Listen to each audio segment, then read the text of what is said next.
So you want to be great. It was Socrates who said the famous maxim, know thyself.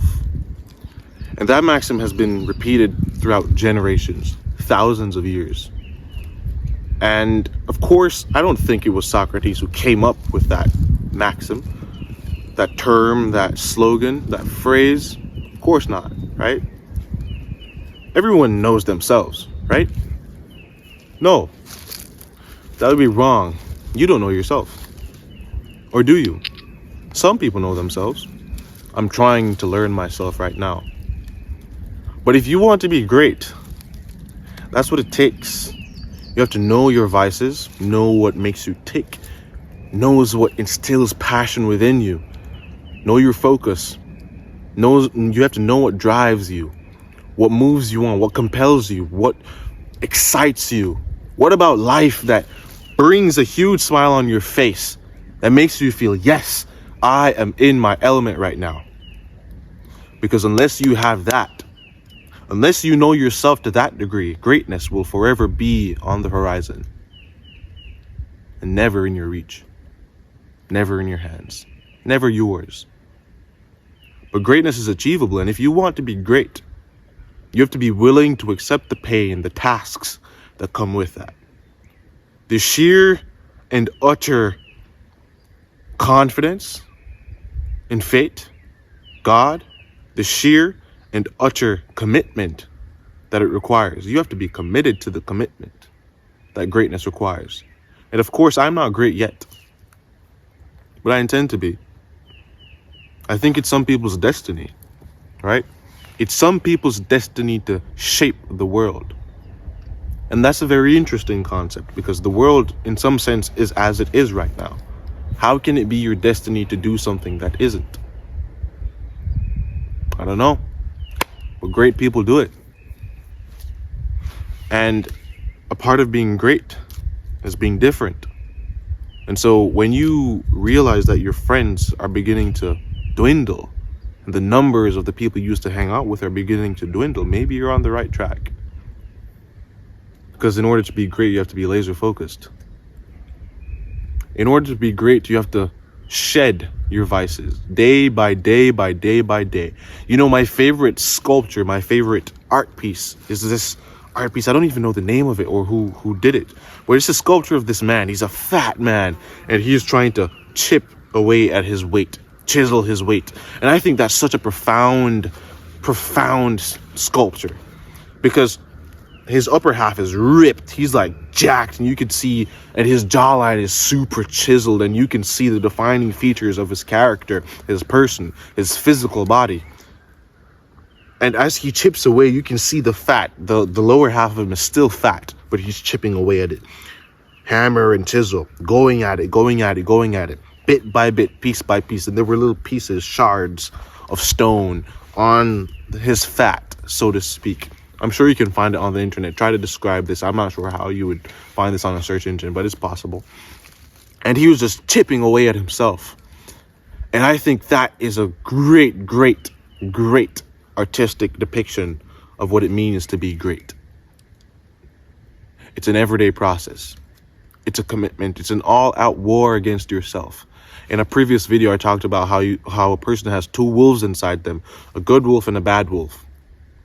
And I think greatness is the ability to consistently find food to feed the good wolf so that it devours the bad wolf once and for all. And maybe that only happens in death, but you won't know until you try. And greatness requires risk, and that's one risk you'll have to take. Trying without knowing, doing without seeing, faith. Believing before anyone else does in what you're capable of doing. Linking to the people who see something within you, that spark, right? Tuning into the people who see the greatness in you. As I'm looking at this camera, I'm envisioning the many people out there who are watching this video, the Johns, the Sarahs, the Pauls, the Isaacs, the Kevins, the Jacobs, right? The people who have this passion and drive within them, the Adams. You know what you're capable of. You need to commit. That's what it requires to. That's what it takes to be great. Did you think it was ever going to be easy? Did you think it would ever be a walk in the park? Who likes walking in the park? Bro, that's like the boringest thing ever. People love adventure, and all adventure is daunting. All adventure is some sort of attacking the unknown. If it's an adventure, you don't know what's going to happen. If that's an adventure, that's not an adventure. If you know exactly what's going to happen, you're not on an adventure. I don't know what you're on, but that's not an adventure. An adventure is attacking the unknown, seeking something that doesn't yet exist. Because, I mean, if you go on an adventure, you haven't yet experienced it, where you're going to. You believe you are. And that's the adventure. So greatness is an adventure. The ultimate adventure. And if you're going to be the greatest version of you, you have to be willing to sacrifice all else for that pursuit. So you say you want to be great. But do you? Ask yourself that question. Be real for once. Be real once and for all.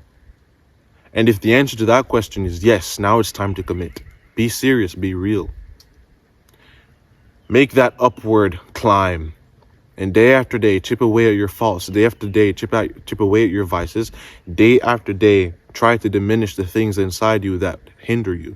The things inside you that hold you back. The things inside you that do not benefit you.